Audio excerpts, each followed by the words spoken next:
And now Gould to Wagstaff, and Wolves really coming away now. Taylor. And in fact, he more or less fell over Taylor's legs.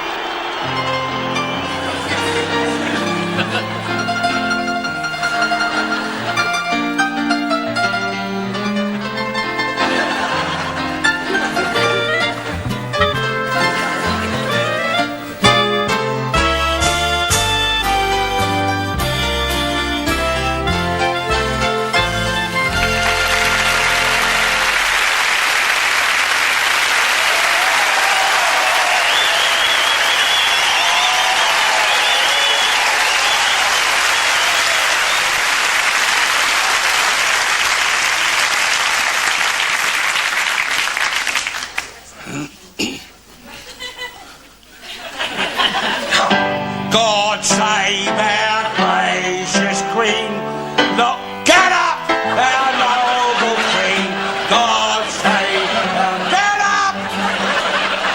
Don't stand there taking a piss. What do you think? You don't even know the rest of it, do you? And send our victorious, happy and glorious, long to reign over us. God save our Queen.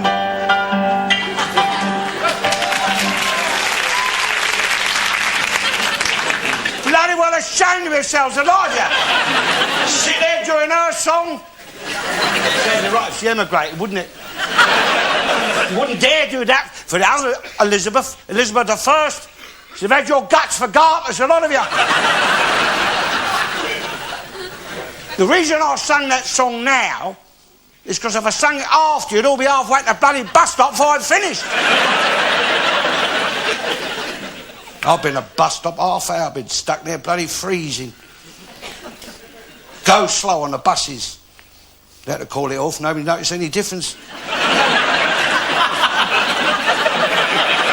No trains on the Channel Tunnel this week. Seaweed on the line. Anyway, we don't want no Channel Tunnel, do we? No! Yes. We should build a bloody great brick wall to keep the buggers out. Bloody French, the bloody froggies. They charged us rent for our trenches in the First World War, you know. I'm walking down Barking High Street. They dug a bloody great hole right in the middle of the street. There's 3 council workmen sitting down the hole, drinking tea and singing happy birthday. I walked over, I said, excuse me, whose birthday is it? He said, it's the old, it's 1 year old today. You laugh! That's the state of this bloody country. There's a woman there in Wapping. She rushed in the police station. Oh, she said, I've been half raped. Copper said, what are you talking about, half raped? She said, it was a bricklayer, it started raining. We can't even fight with our backs to the wall no more. The buggers ain't finished building it yet. Our bloody unions are still trying to run the bloody country. And have you ever seen a poor trade union leader, have you? Ever seen a union leader wasn't earning twice as much as the people supposed to be representing? They start off on a soapbox and finish up in the House of Lords. Bloody politicians. Christ. Cutting back on this, cutting back on that. Borrow the bloody money. I mean, Churchill didn't say we can't afford to have that war, did he? He didn't say we got to save up for the bloody war, did he? He had that war on tick. You've got your Labour Party, your New Labour. Only thing new about it is the new houses, new cars are going to buy for themselves once they get into power. New posh schools to send their children to. Bloody John Prescott, he was a waiter on a bloody boat before he joined the Labour Party. Of course, Tony Blair says it's going to be tough on crime. Of course he is. Because the more villains that the coppers nick, it's the more work for his missus, the lawyer, isn't it? You're economicals, isn't it? I mean, your Labour Party is supposed to be the party of the poor, right? Supposed to believe in socialism, the redistribution of wealth and property. But when your villains try to redistribute the wealth and the property by nicking it off for the rich and flogging it off cheap to the poor, who's the first to start moaning, eh? Tell you it's cheaper to buy a television set or a video down the car boot sale or up the pub. I mean, them villains, they are your modern day Robin Hoods, they are. subsidising your welfare and your pensions. I don't mind admitting I have to buy my tobacco and drink up the car boot sale. If I didn't, there's some days that go by, I wouldn't even get a smoke or a drink. And you bloody Tories, hypocrites. They're going to be tough on crime and all, aren't they? Of course they are. Fill the prisons up with villains and then privatise the bloody prisons, 4 prisoners to a cell, £400 a week each. Well, blimey, I wouldn't mind having shares in that, eh? Let them have his shares in a bloody hotel, that'll be. I mean, your judges, they can't sentence them to 10 years in the Holiday Inn, but they can sentence them to 10 years in bloody prison, can't they? No, they don't want to abolish crime. Your judges, your police, your lawyers, they thrive on crime. It's their livelihood, isn't it? That means your doctors thrive on bloody diseases. Of course they bloody do. You're laughing. It's fact. Same as your bloody social workers. They thrive on misery in the home, don't they? Same as your Labour Party thrives on poverty. They don't want to abolish poverty. God blimey, abolish poverty. That's the end of the Labour Party, isn't it? Telling the poor what votes Labour.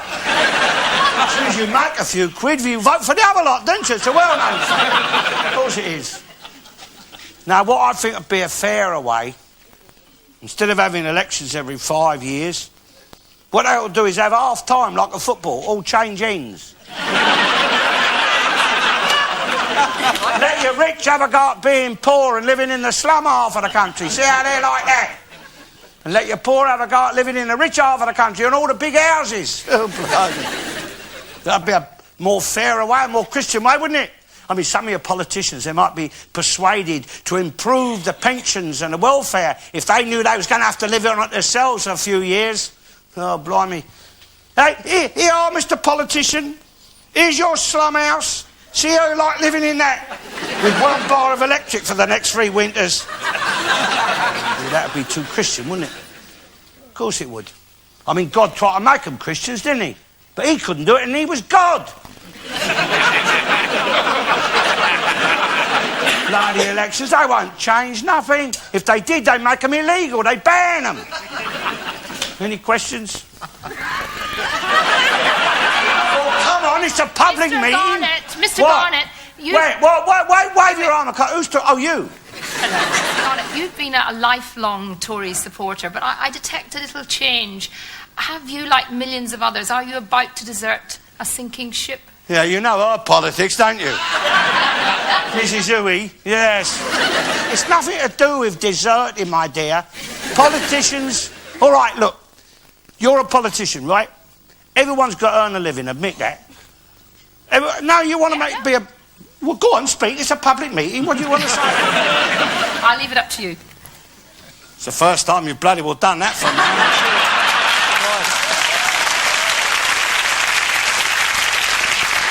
Look, politician, you want to make a career in politics? All right. But don't go around like bloody saints and make it, they're doing it for our sakes. They balls the world up for our sakes. Listen, I've lived in a house of mine in the east of London all my life. Never mind laughing. Some of us have to take our bloody teeth out at night.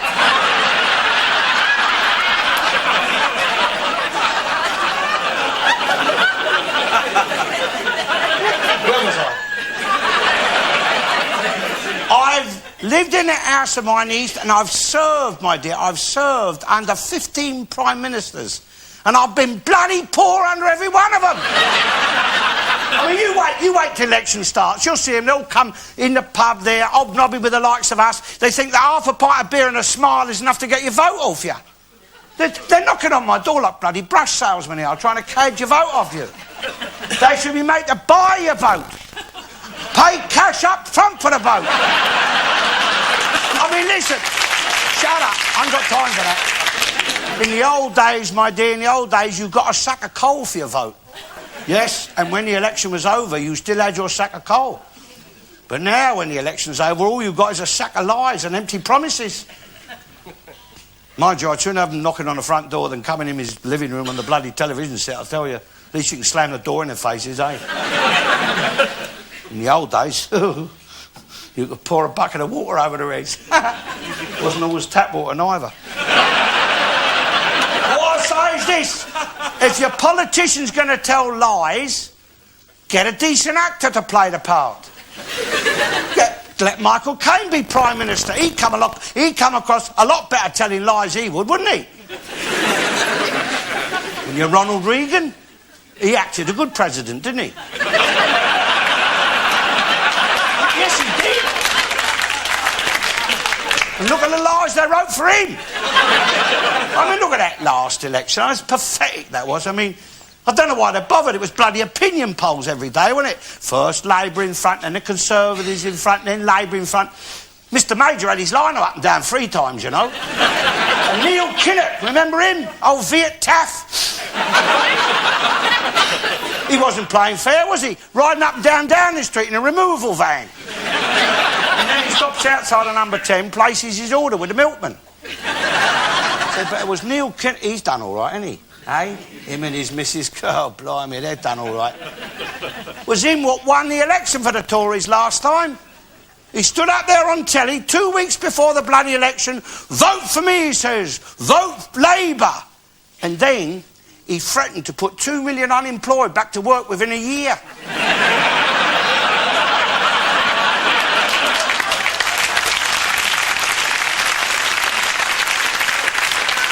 He frightened the life out of him, didn't he? Old Bert next door to me said, I'm not fighting for him. Was he happy to stave his life when I made old Bert redundant? Yeah, he's been signed on the Labour Exchange so long he goes to staff dances now. They've got a union now, the unemployed union. If the Labour Exchange get you a job, they'll fight the case.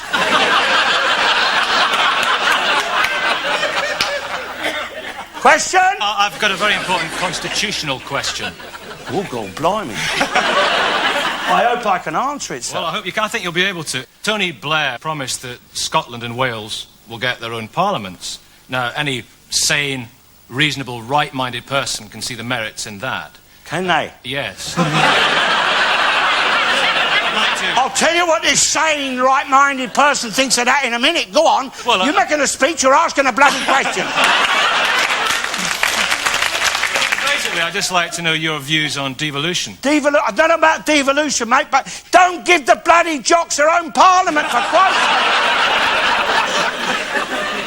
You'll be out with the bagpipes and your tartan army marching down across the border. We had enough of that when you used to come down to Wembley every year. Christ, there was more crap and piss on the roads than when we had horses. Yes. Throwing up in people's front gardens on the way to Wembley. Look, to understand fully the plight what this country finds itself in today, we have to go back in history to Henry VIII. Nothing funny about that. For our great days of England, when England was starting to win the world and rule it for its own good. Now, in them days, the world was run by the Pope and his mafia. And it was Henry VIII who was the first to resist them and who formed the Church of England to deal directly with God and cut out the Pope as middleman. One of the first things that Henry VIII done was to build a house for Anne Boleyn down near West Ham's football ground.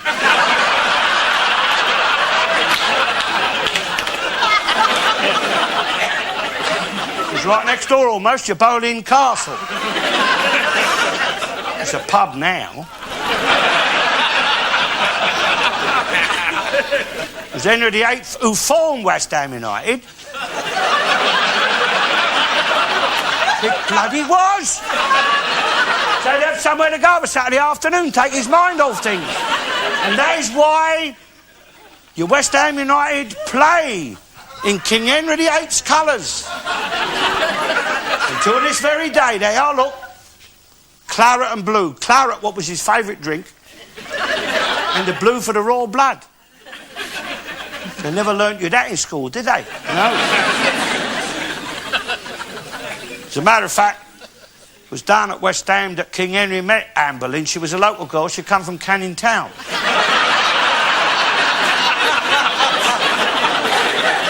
Untrue to him and started to muck about with someone else, so he cut a bleeding head off, didn't he? No, he was hurt to say to her one day down at West Ham, he said, I'm warning you, Michael. I'll give you a fair warning, Anne Boleyn. If I catch you at it with anyone else, I'll give the lad your head to kick off with. I'll put it on the centre spot next home game. And he did. And that is where we get the custom of flipping the coin. Heads kick off first.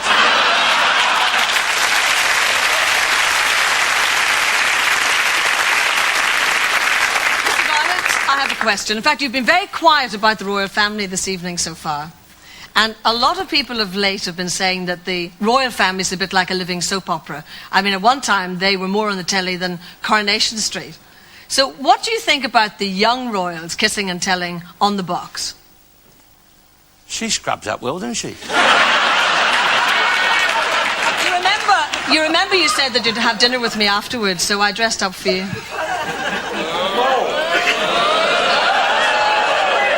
See, you've forgotten already. You've got a very short memory. No, but do you like jellied eels down at Tubby Isaac? Well, you might be able to convince me. Blimey, talk about mutton dressed up as... No, I didn't mean that. They say it takes one to know one. All right, Paddy. Devolution. I asked you about devolution. Yes, but I mean, she started and he started. Don't blame me. I'm trying to answer your question, well, if you could, I'd appreciate it. I have to give you the historical background first, don't I? The old Henry VIII, he knew how to deal with rebellious subjects, all right. He brought the Scots to their knees. Solwyn Bay near Hampden Park, didn't he? Hey? And he gave the mix a taste of cold English steel too, so they give no more trouble during his reign. Oh, blimey. He'd have given devolution, all right. See, the trouble with your Scots... and your Welsh...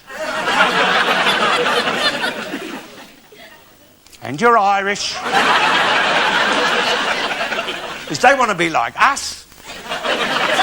The English have their own country, own parliament. Truth is, they ain't big enough. I mean, all your Scotland and your Wales is really like parts of your rural England, isn't it? Somewhere to go to for holidays. I mean, let them be counties, certainly, like your Devon, your Cornwall, you know. Give them a Lord Mayor. Same with Ireland. Shouldn't be your Irish Republic. It should be your county borough of Ireland. And they say no. They say don't want that. Want our own country, own parliament, own rule. What they want is a bloody good thumping like we give him in the old days.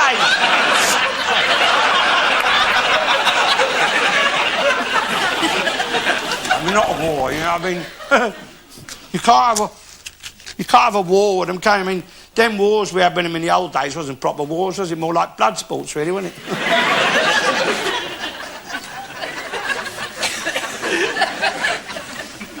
Mr. Garnett, I hope you won't mind my saying this, but... What's that? Don't you feel that as a pensioner, an old age pensioner, maybe you ought to think about not smoking?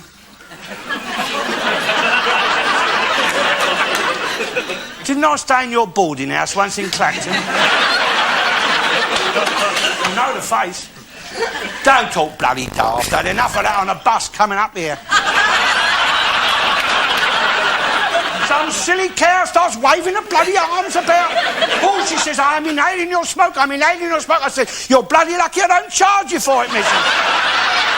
Oh, she says, smoking is dangerous. I said, I've tried them new cigarettes with a 3-inch filter. You don't get lung cancer, you get a rupture trying to get a suck on it. Do you realise, my dear, that the money what is derived from your tobacco tax is enough to pay for the National Health Service? Yes, and a squadron of F-111s. And a new boat for Her Majesty the Queen. It's patriotic to smoke.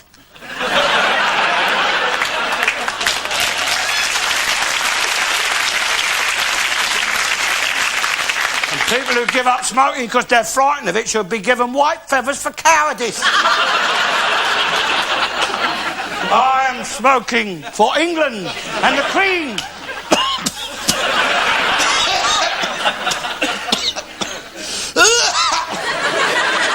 Where was I?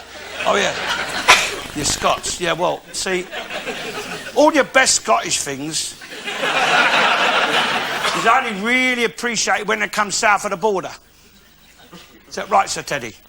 I'm a teetotaler. I dare say you are. I bet your missus ain't noticed you're living with you. He got out of Scotland pretty fast, didn't you? I go back a great deal. You do go back, do you? Yeah, it's lovely. When are you going to get the bloody Kersal rebuilt in Southend? That's what I want to know. It's happening now. It's happening now. It's been ready happening in for the November. last 20 bloody years. It'll be ready in November, that's a promise.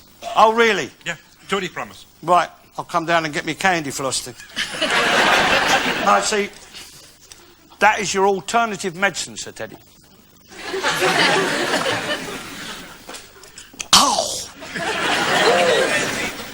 Brewed up in your islands and highlands as a remedy for raw mornings and even colder nights. And why do you think the jocks put this in their porridge, eh? You've got nothing on but a kilt. You want something a bit warming going down there. No, you see, I've got this chest. I've had it all my life. Just my luck to have a bad chest, what medical science can't do nothing about. I'm not complaining. It's not my nature to complain. I have to persevere, you see. Oils it a bit. Keeps a damp out. Yeah. Bloody laugh. Excuse me.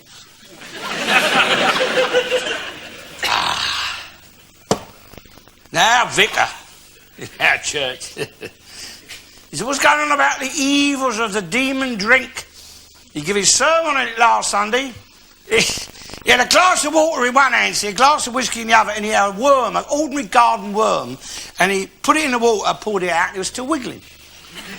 So then he put it in the glass of whiskey, poured it out, and it was dead. And he says to us, he says, now, he says, do you see the moral of my sermon? I yelled out, yeah, you drink whiskey, mate, you'll never get worms.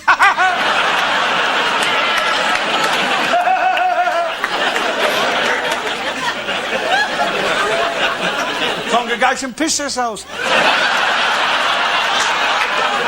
I was asked to leave. No, I better put this away, eh? I mean, people see you with a bottle in your hand, the rumours start flying that you're a drinker, you know, alcoholic. I mean, alcohol would be a fine thing on my bloody pension, wouldn't it, eh? I've got as much chance of being alcoholic on my bloody pension as West Ham has of winning the double in the European Cup. You want to know why all us old age pensioners are living so long, eh? Because we can't afford to eat or drink nothing what's bad for us, that's why. Instead of testing out their stuff on your animals and your mice and your rabbits, test it out on us. On the oldies, we'll have we'll have all that alcohol's got to be tested and tobacco and all that dodgy beef. Give it to us. Make our last days happy and bright. That would let us overindulge our souls on bloody great big cigars and buckets of booze. And how would you like your steak, sir? Ooh, just wipe his arse and cut his horns off. That's all.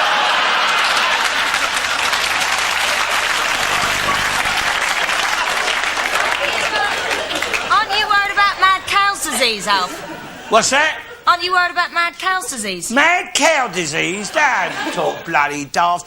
I have been eating beef, my dear, man and boy, all my bloody life, haven't I? I've never been ill once. But 4 or 5 bottles of that French or German wine, I was in hospital for a bloody week. Listen, I'm old age pensioner, right? And I'm proud of it. But there's no reason why I've got to be treated like a second-class citizen by like an inferior species. Look at me, my friends. I am your future. This is what you're going to become, all of you. Ain't my fault I've lived this long. I know the government ain't keen. I know they like to pack us all off to eternity if they had a chance. Most old people I know are too terrified to go into hospital in case they get bumped off in there. Geriatric holocaust. What I say is this, if they don't want to treat us in their hospitals, give us back all the money we put in there over the years. I went down... Whoops. I went down to DSS. There's an acid-faced cow in there, she was. I said, excuse me, I said, I'm after a few bob to buy one of them wireless sets, you know, that plays a little tune and make a cup of tea. Is for someone who's all crippled up and confined to bed for months at a time, you know. Just something, a little wireless to cheer him up, play him a tune, cheer him up a bit, you know, make him a cup of tea. She said, who is this cripple? Is it a relation of yours? I said, no, it's me, missus. She said, but you said, confined to bed for months at a time. I said, I am confined to bed for months at a time.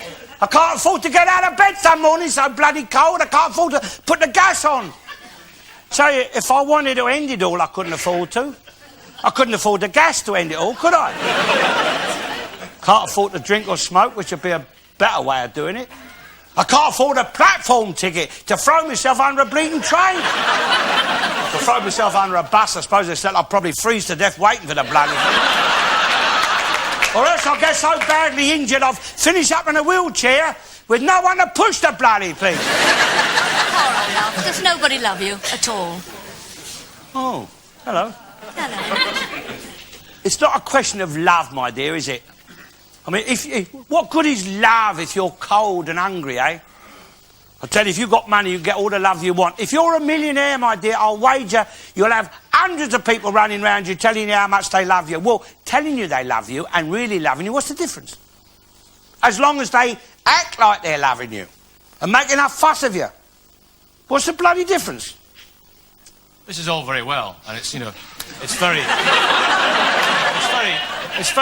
Yes, I know, Devo, bloody Lucian. Yes, all right. Important question. Yes!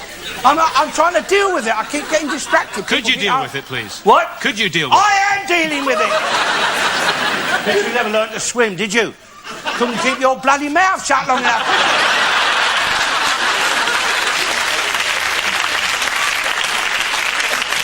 Where was I? Oh, yeah. All right, I've dealt with the jocks. Oh, yeah, the toughies. Any Welsh in here tonight? Yeah. Oh, yes. There's a familiar face, isn't it? You're a tough, of course you are. Yes, whereabouts you come from in there? West Ham. Not a lot of Welshmen live down there. Born and bred within the sound of Bow Bells, boy. Where? So you're not a bloody taffy? You are? Yeah. Well, where do you come from in Wales? Samar Pwllgwyngyll. Thank you very much. Think of the person in front of you. Oh, Christ. Do you have to do it yourself, all that? Amazing, isn't it? She does it for me, Alf. Does she? Great. Want to do it for you? It's wicked to mock the afflicted, you know. Do you do hers for her, then? Oh, there I'm talking about. Sometimes, Alf, sometimes. Yeah. Who does yours? Is there any other Welsh in here tonight? You come back tomorrow, I'll think of a funny answer for that. Now, you see, I met this taffy the other night, bloody laugh. I met him in the pub. Bloody ignorant swine. He couldn't hardly speak a word of English, you know. He told me that in Wales they had their own language there. I said, that's not a language, Taff. I said, it's more like a dialect. No, he said, we've got words for things in Wales. We've got words for food and words for drink. I said, blimey, I said, your native in your jungle's got that. He's got sounds for things. Ain't a language. I mean, a dog barks ain't a language, is it? I mean, yucky da's not a bleeding language, is it? I mean, your jocks and your mix, you've got your garlic, haven't you, right? Well, that's all right for talking amongst themselves. They want to talk to other people, got to learn English. Trouble is, it's beyond their grasp, most of them. I mean, we even had to teach the taffies how to dig coal, you know. It's true. See, all your average taffy is like a two-legged pit pony, isn't it? And your pit pony's better, really, because it can drag out more coal and it's cheaper to run. See, one way you can always tell a taffy is to talk like a Pakistani. Also, you look at him half-time, you'll see they've got all these little holes all over their faces. Now, some people reckon that's them trying to eat with a knife and fork.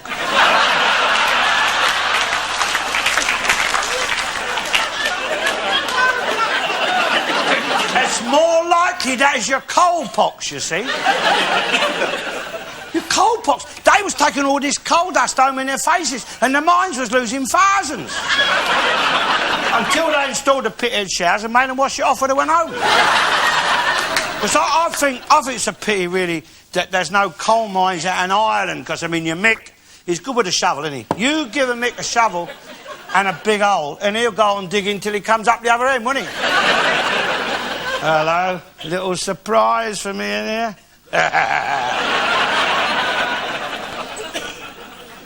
No, well, you need that to chase that, you see. And then you need that to sort of boost that up. It's what they call a vicious circle.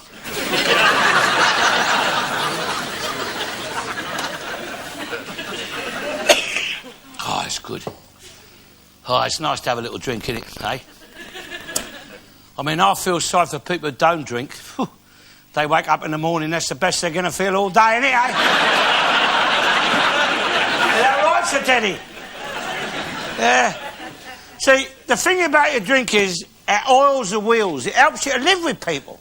Helped me live with her, silly old moo, God rest her soul, you know. No, I wouldn't say nothing against her. She's a very good woman in a way, but I could have done better. Well, we all could. If you had your time over again, you'd know more what you like, what you want of a woman. Same with food. I mean, you go in a cafe and you order up what you think you fancy, and then you look and your mate's in there, he's got something better on his plate, hasn't he? Because you have a few of these, it all tastes all right, doesn't it? Same with sex, isn't it, you know? Have a few and anything will do, won't it? But you can live to regret it. 12 months ago, with decent chances, prospects of success in life, to foolish love of ballroom dancing, trouble came. I met my wife. Such a noble, buxom creature she in my eyes then appeared. For she was no fairer feature, like to salmon I was speared. She told me her age was 5 and 20, cash in a bank, of course she plenty. I like a lamb, believed it all. I was an MUG, at Trinity Church I met me do. La la la la la la la la. Now we live in a top back room. To me eyes in debt and renty, that's what she done for me. In bridal gown with frills and flounces, upon my word she did look fine. Quite 16 stone and some odd ounces weight, then this dear wife of mine. People whispered she has money, or what lies some folks will tell. She was simply 16 stony, what a swindle, what a sell.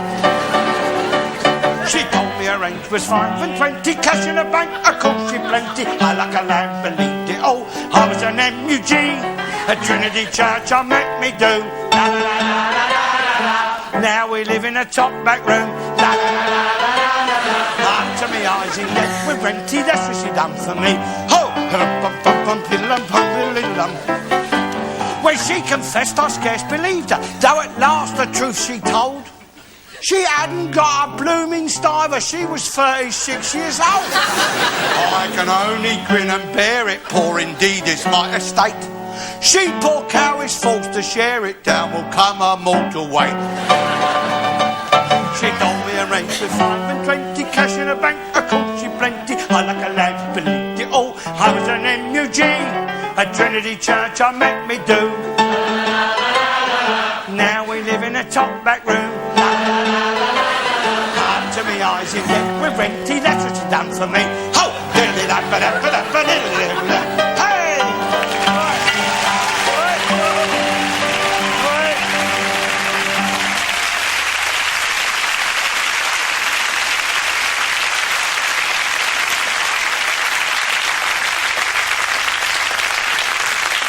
He done what? I knew that producer was an arsehole the minute I met him. He put the bloody advertisement on when I was singing there. They bunged him, ain't they? Anyway, where was I? Oh, yeah, Trinity Church. There's only the one true religion, right? His religion, God's religion. So all the rest of them's lying, right? But which one is his? That's a problem for us mortals, isn't it? I mean, you go to church all your life, say your prayers in it, buy tickets for its raffles, go to its dances. and then you die, you get up there to heaven, and you find the one round the corner was the right one all the time.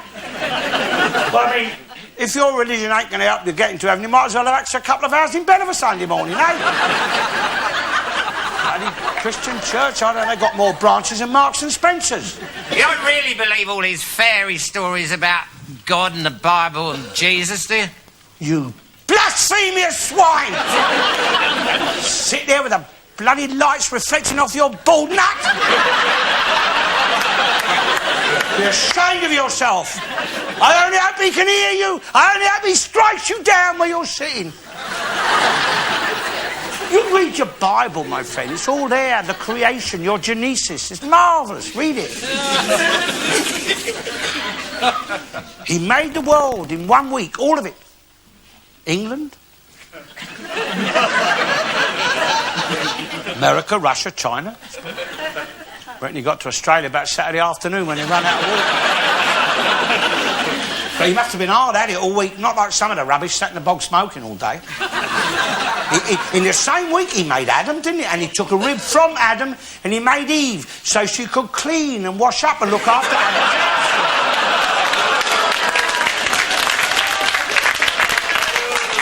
Sort of home help, wasn't it? And he called her Woo Man. Because she come from out of the man. Woo Man. Only trouble was he put a mouth on her and bloody ruined it all, didn't he? What is it? What is it that God has done to women that makes them almost unbearable to bloody live with? No, God never got married, did he? No Mrs. God is there. The strange, there's no Fred God or Harry God. It's always Lord God, isn't it? No, it's marvellous. So you read that in that book. Harry, it says there, he made us in his own image. That don't mean God looks like me. What that means... No, God probably looks more like Charlton Heston. That's probably why he made Charlton Heston, so he could play God in films. What it means in his own image, it means he has made us perfect in build and in shape. There, look at that, look. Perfect. Look at that, look. A hand. Look, there's another one. A hand. And he's given us 4 fingers and a thumb on each hand. He even thought of that. Look, 2 hands. And he's put them on the end of your arms, hasn't he? Where they would be most handy. This is why they're called hands, I suppose. And look. He gave us a nose and 2 ears to hang your spectacles on. He made us perfect, didn't he? Well, he could have got someone a bit more artistic to do the faces, couldn't he? I don't want to knock his works, but, you know. I suppose he thought, wow, where they're going to live, kind of work they're going to do. Any old fizzog will do, eh? They're not going to be bloody film stars, are they? Excuse me, they recently put... I'm getting a bit dazzled with them Diamantes. I'm glad about that. They recently put Dolly the cloned sheep on display and it sparked off a storm of controversy. I just wonder what you think about cloning. Cloning? Look, as far as I'm concerned, my dear, one sheep always looks like the other anyway, you know. That's what all the fuss is about. But I tell you one thing, it is indicative of your bloody doctors and your scientists mucking about with it. I mean, he has made us in his own image. He don't want doctors cutting bits off here and sticking them on there and... Well, yeah, it's all right, I can see. Homegrown, Christ almighty. She's got a good heart, hasn't you? You'd have to pump the blood round that bloody doctor.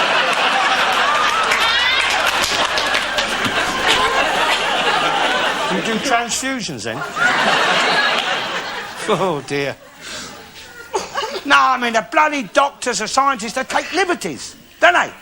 I went to my doctor about 6 weeks ago now. I walked in there, the nurse says, "Have you got an appointment?"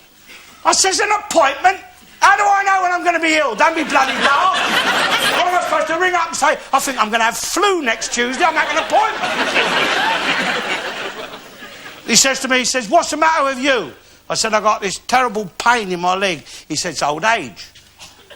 I said, old age? The other leg's all right. That's the same age.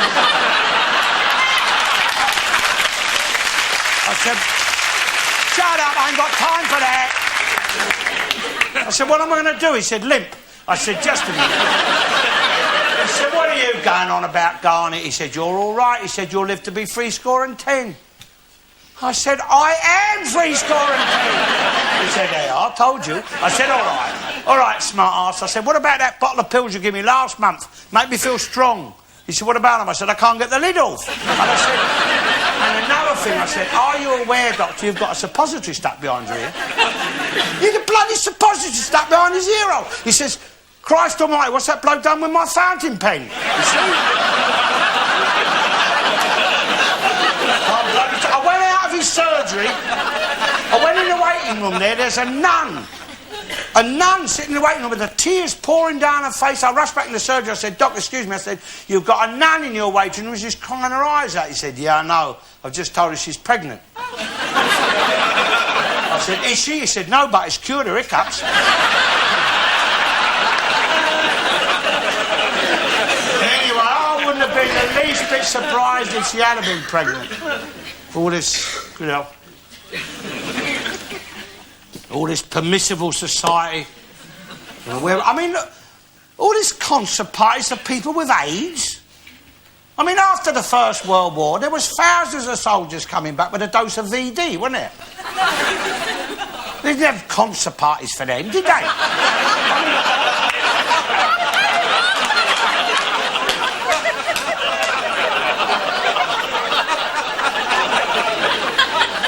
I'll tell you, VD killed more soldiers than German bullets did in the First World War. They never had no concert parties. It was, get off down a lock hospital, you dirty bugger. And when they got there, all they got was the umbrella treatment, wasn't it? Well, I won't go into details. Well, I will if you insist, eh? No, that little thing like umbrella, folded umbrella, and they poke it down inside your John Thomas, and then they'd open it up and they'd pull it out.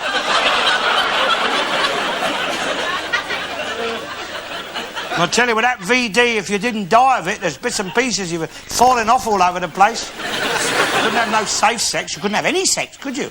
Not with the bits and pieces falling off all over the place. See, what they ought to do with these AIDS people, they'll put health warning on their bums.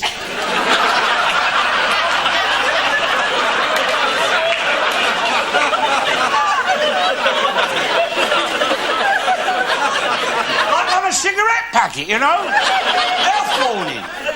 This is exit, not entrance.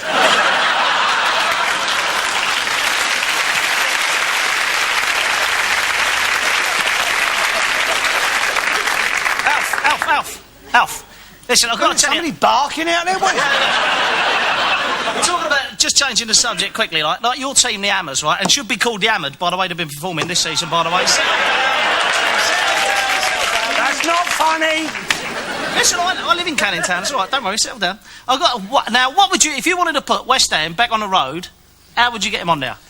How would you make him good again? It's a bloody language problem. It's all them bloody foreigners down there. That's the problem. I mean, look at that. A few weeks ago, we beat the Spurs, right? Easy.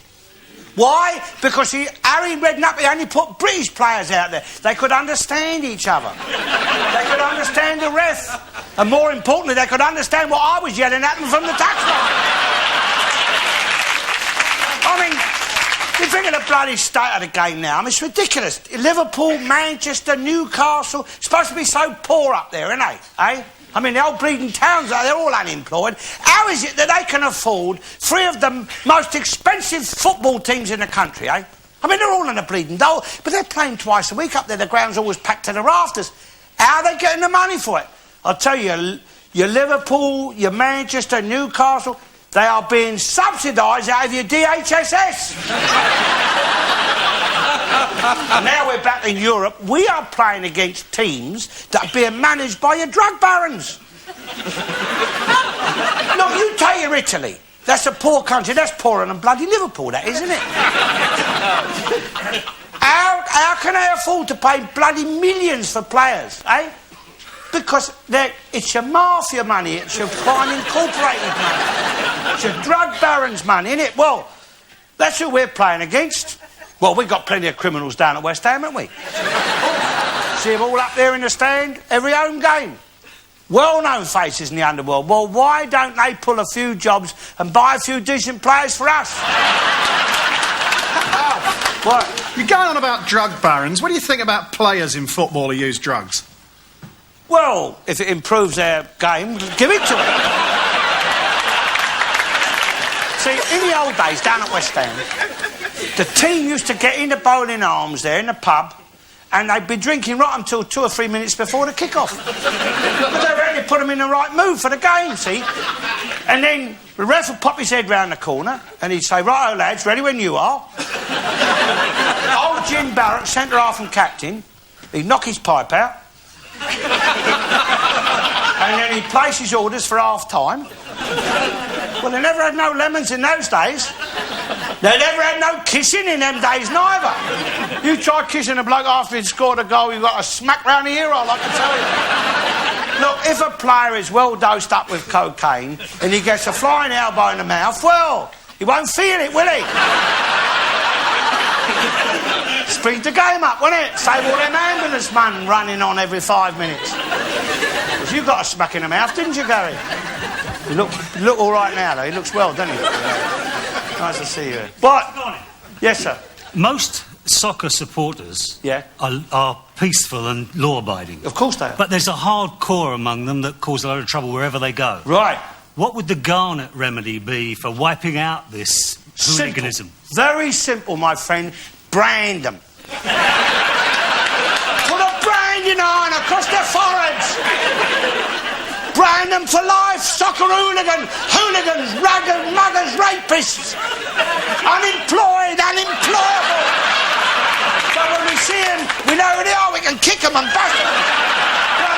Castrate them and still have floggings, public floggings. At half-time, they'd bring the crowds back to football, wouldn't they, eh? Dear old Lord. I shouldn't have done that. Christ. Whew. I don't want to end it all here at bloody LWT, do I? No, it's nice to have a little drink, isn't it? See, the thing about your drink is that acts like an aphrodisiac, doesn't it? Now, have a few of them and woohoo! You give her one, right? But also that acts like a contraceptive, doesn't it? Because you have a few too many, you can't, can you? Because your brewer's droop, isn't it? Because the youngsters, the kids, they tell me that stuff they smoke, what do they call that? The marijuana. Now, they say that makes your sex last longer. I said, but I mean, who wants to last any longer? It's a bloody waste of time, isn't it? Have a skinful, quick fumble and kick.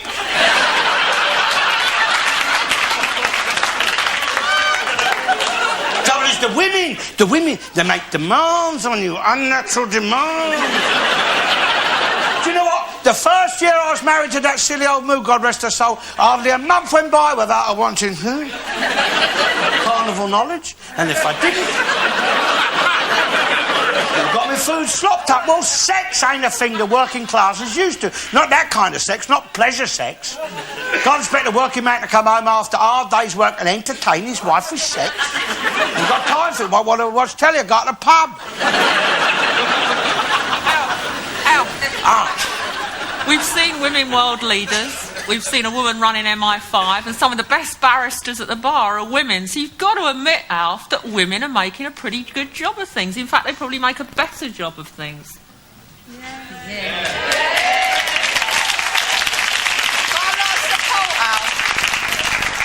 Do you really talk like that? Now answer the question. I ain't going to answer the bloody question. Look, it's bloody women's rights, bloody women's... What they ought to have done is left that Mrs. Pankhurst chained to the bloody railings. You say that, Alf, but what about Maggie? What about bloody Maggie? You worshipped her, didn't you? I never worshipped her! Bloody woman Prime Minister? No, it was the old days. I mean, look, in the old days, see, a woman married a man, she was grateful not to be left on the shelf, wasn't she? She was. So I blame it all on the telly. Listen, Mrs., before that telly come in our house, my silly old moo, God rest her soul, she was ignorant.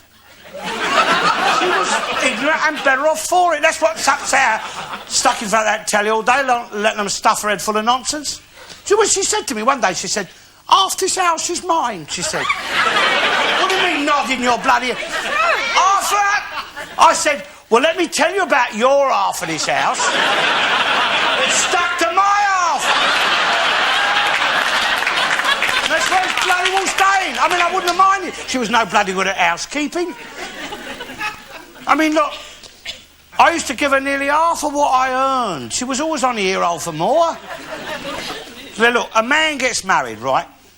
I'll put it simply. A man gets married, he employs a wife, right?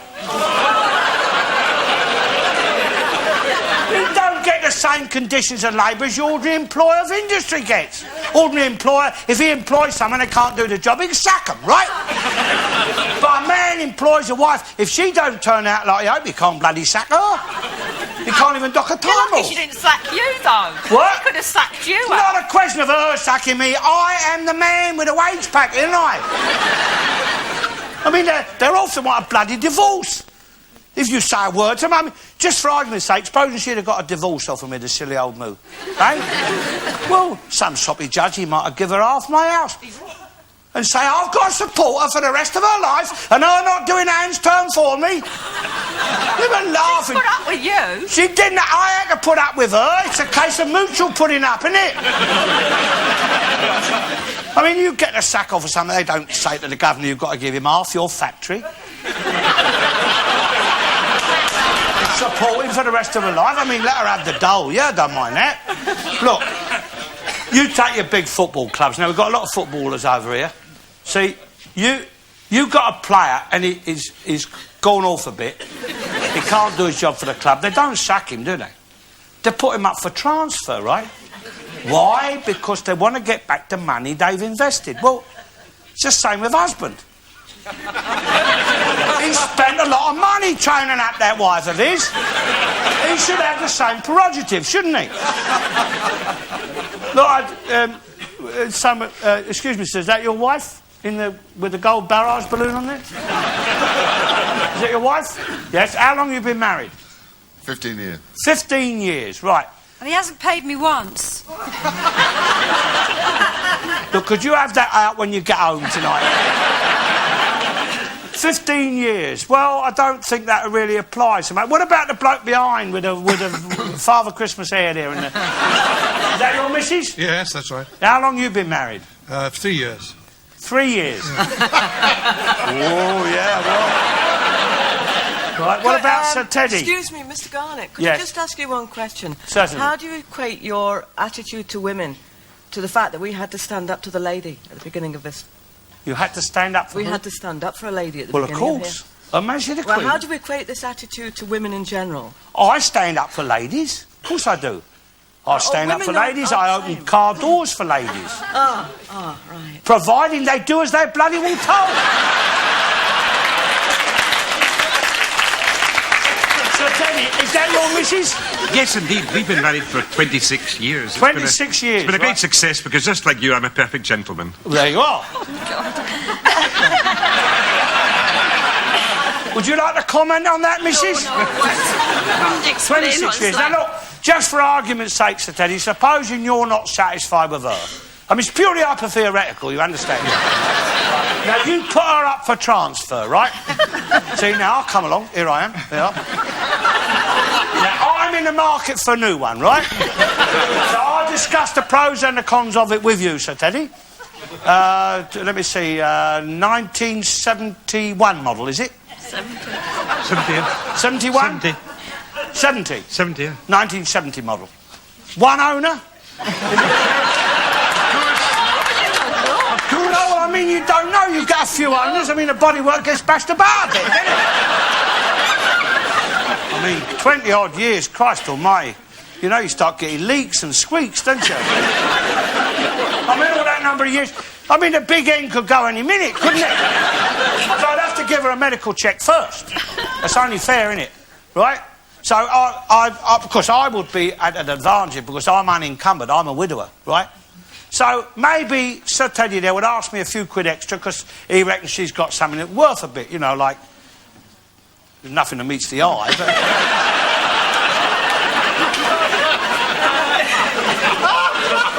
Maybe she's got extensive wardrobe, has she? Remember this, a woman, Sir Teddy, a woman who is not owned 100% by a man is invariably unhappy and fretful. So, when you pick one out, fellas, be firm. Kind. There's no need to beat them or nothing, you know. You train them up right from the start and you find they are friendly little creatures, aren't they? Nice to have around the house. But remember, Sir Teddy, she may be weary. God, blimey, women don't half get weary. Wearing the same shabby dress. So once she's weary, buy her another shabby dress. No, I'm only joking. Listen, I'll tell you the truth, sir. I got a pal, a regular art-and-arter. She's my dear good old pal, and I wouldn't be without her. It's many years since first we met. Her hair was then as black as jet. It's whiter now, but she don't fret. Not my old pal. We've been together now for 40 years, and it don't seem a day too much. There ain't a lady living in the land as I'd swap for my dear old Dutch. There ain't a lady living in the land as I'd swap for my dear old.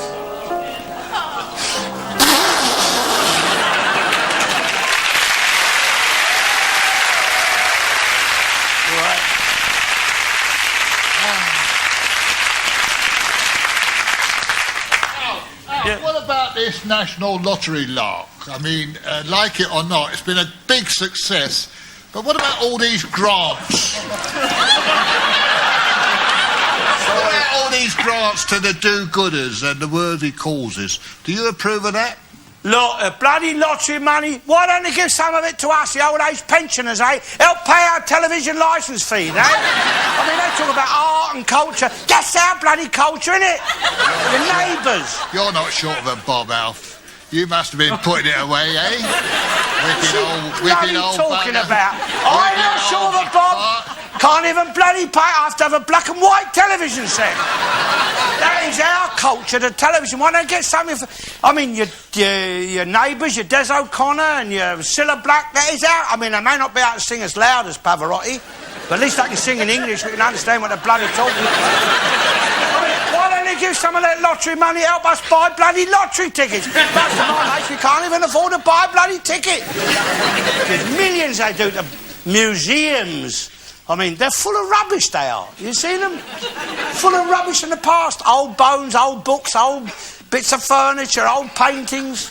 You go in them places like bloody Oxfam it is in there. I mean, the government will spend millions on bloody paintings, wouldn't give a penny to us, the old age pensioners. Well, they said, no, it's more valuable. The paintings are more valuable. I said, what, more valuable than us? More valuable than people? Well, it's old masters. Come on. I said, I've seen old master. I see one by that Rembrandt, painting of an old person it was. Everyone said, oh, isn't it marvellous? It's a good likeness to an old person. They said, it's so real. I said, well, I am a good likeness to an old person. I'm a better life eyes just do an old person, that bloody painting is. Nobody comes up and says, oh, Mr. Garnett, you're so marvellous. I'd like to have you hanging on my living room wall. No. Should have a bloody painting of it. Never mind giving money to new museums. What about building us a few more bingo halls? That's what we need.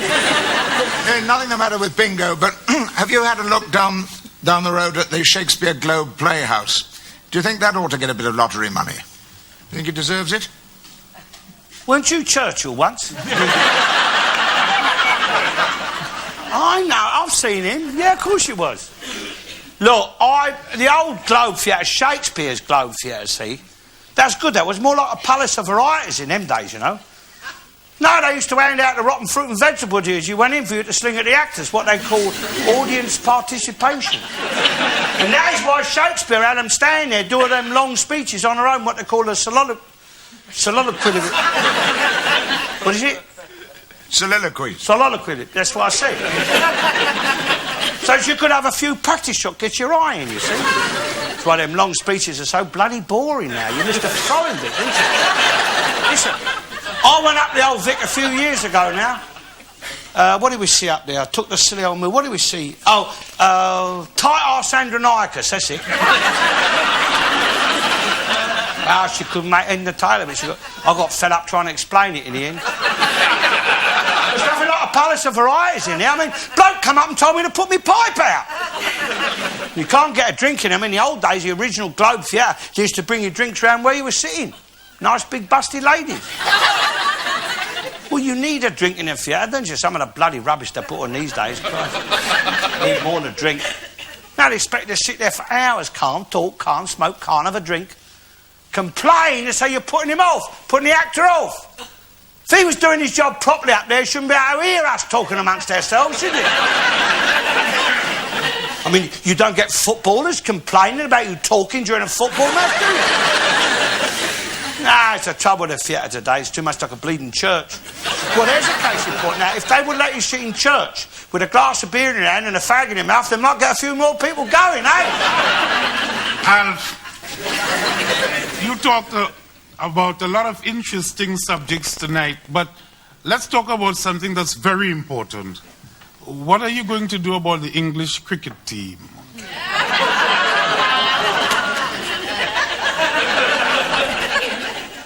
Look, the trouble with you... Pardon? I can't hear you. I am thinking about it. The trouble with you colonials, see...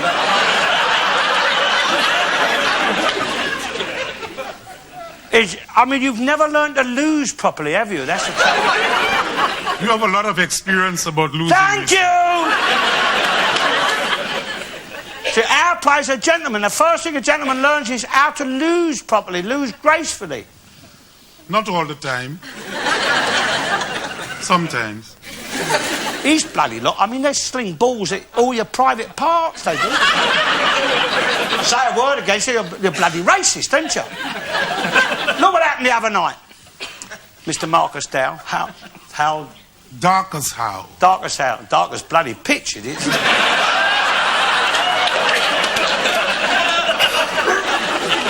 what happened the other night. I'm fast asleep in bed, right? I'm fast asleep, right? I'm having a little dream, right? And in my dream, the telephone rings. It's Lords, the MCC. Mr. Garnett, they said, can you help us out? We want our revenge on the Packies. They humiliated us again. I said, hold on, I'll hold me back. I rushed down to Lords. I scorn the use of a protective helmet in the box. I'm opening the batting for England. First ball, whack a Eunice. She comes thundering in. Bang, out the bleeding ground. 8. 6, they said, come off it. I said, it's worth more than 6. I can get a taxi fetch the ball back. Come on, I said, let's have your fast bowlers. Come on. This is Alf Garnett here. Not fat guts, bloody baldy, both of them. Come on. Next ball, out the bleeding ground again. They're all going mad. They're gone. Bowling one in the ghoulies. Next ball. Right in amongst them. You should have seen the bugger scatter. There were 16 curry shops couldn't open that night.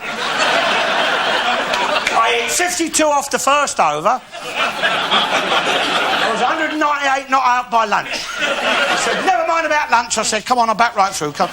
No, they said, we've got to take lunch. They soon pick up our ways, don't they? I go in the pavilion, there's Her Majesty the Queen stood there. Sir Alfred, she said. Sir, I said, it's in the post, she said. Sir Alfred. She said, it's been an anus horribilis. I said, I beg your pardon, ma'am. She said, it's been an arsehole of a year, Alfred.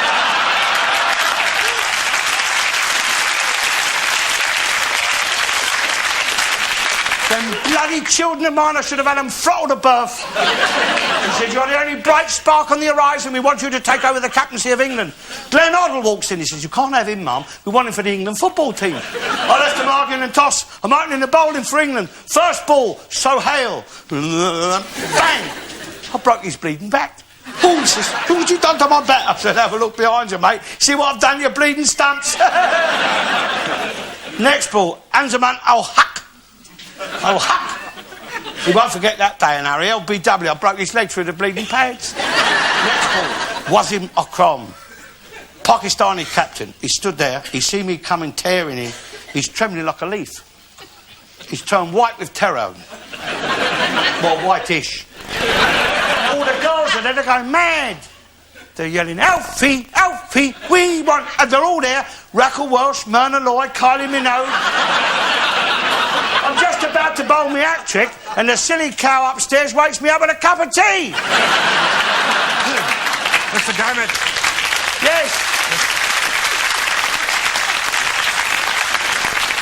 Yes, Sir Teddy. I belong to an organisation called the Conservative Party. I have heard of it, sir. We're having serious problems these days in trying to work out a policy to unite us all on the issue of Europe. Right. Now, I know you take a great deal of interest in politics, and I wonder if there was any guidance you'd like to give to me and my colleagues. Well, the first thing I'd say is stay clear of the bloody referendum party. That sounds like a disaster to me. Look, as far as the European community and the single currency, Sir Teddy, single currency, I don't mind as long as they have the Queen's head on the banknotes. Because that says, I promise to pay the bearer, and we can trust her because she's got the money, hasn't she? I mean, now they brought in that bloody common market, I still call it that. Bloody, I mean, there's thousands of bloody foreigners all swarming over here without having no passports. We've got millions of Itais and Krauts and Froggies and Spagnoli's and Brussels sprouts. All swarming out, they've taken our jobs off us. So we're going to have to go over to the continent of Europe looking for work, aren't we? Be bloody confusing if another war breaks out, wouldn't it?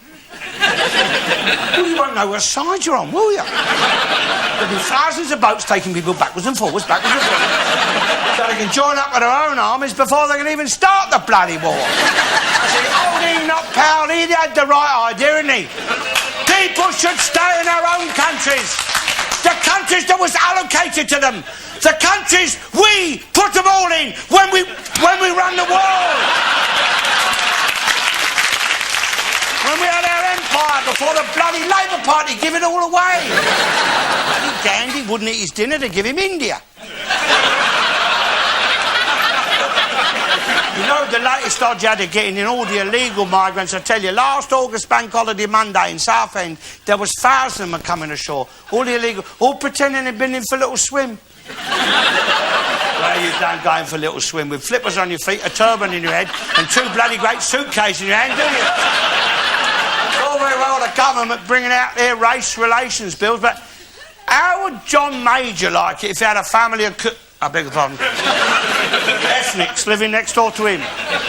How would he like it if Kenneth Clark, number 11 Downing Street, sold number 11 to a family of ethnics? He'd change his bloody tune then, wouldn't he? Stinking the house out with their curry. Playing on their dustbin lids all night long. And limboing in under his front gate there. That's where Her Majesty the Queen has been so clever, you see. Her house is detached. You don't want them living next door to her. What do you want? Aren't you worried about Are you worried about getting breathalyzed on your way home? I don't drive anymore, my dear. I stopped driving years ago. I mean, isn't that a bloody liberty, eh, that breathalyzer? You know who started that? Do you remember who that was, Sir Teddy? Barbara Castle. Who started the breathalyzer? It's Barbara Castle. Barbara bloody Castle, not Castle. Very nice, yes. Lady Barbara Castle, that Labour MP cow. Oh, because she couldn't afford a motor car herself, and she didn't want no one else to have one, did she? She ruined the car trade. I mean, no one's going to buy a car and walk at the pub, are they? All right, they say, a drunk in charge of a car is a lethal weapon, and it can kill someone. Agreed. But what about a drunk in charge of the country then, eh? They can kill bloody millions. Breathalyse your parliament, breathalyse your House of Lords. They go down there, they make their laws, half of them are pissed out their heads, aren't they? We've seen it on the telly, all them bloody MPs. Like a bloody 4-hour bar in there some nights. I got breathalyzed 2 years ago now. I was driving down the Mile End Road, straight as the die, gospel, right down the white line in the middle. And this copper leaps out in the middle of the road. He said, bloody fool. He could have been killed. Well, his hand was only an amber, wasn't it? I mean, that's alt, isn't it? That's amber. When you're not amber, you put your foot down and belt across it. I was perfectly polite. I wound the window down. I said, good afternoon, Constantine. He said, are you in charge of this motor car? I said, well, it's automatic, but I have to be here. Come on. He said, blow into this. I said, you call your own bloody chips off, mate. Come on, he said, if you don't blow into the bag, we'll have your licence off you. I said, you'll have a job, mate. I ain't got a bloody licence. Come on, he said, stop pissing about. He said, you was doing 65 mile an hour. I said, impossible, I ain't been out an hour. I said, all right, I said, I'm sorry, Ossifer. I said, I didn't dare call him constable in case I stuttered. I said, I'm sorry, Ossifer, I was looking for a shit house. He said, well, you found one, mate. Right, and all he's a right bastard he was. Have we got any coppers in here? And I'm only joking. No, you say a word against the coppers, all come out and strike, wouldn't it? I mean, if that happened in Britain, our crime rate would be halved, wouldn't it?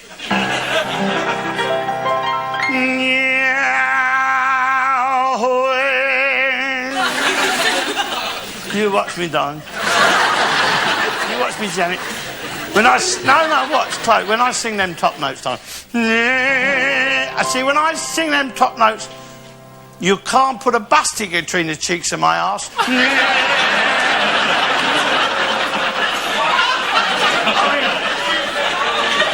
Normally, you put the old bus up there. Our parlour wanted papering, and Paul said it was waste to call the paper hanger in, so he made up some paste. He bought some rolls of paper, got a ladder and a brush, and thank you. When I want Russell's a spring, I'll bloody ask for it. I know you had a lesson last week. Just play what's written on the song sheet. What? That's a fly. You look at that. Professional musician. And with my mummy's nightie on, at it he made a rush. When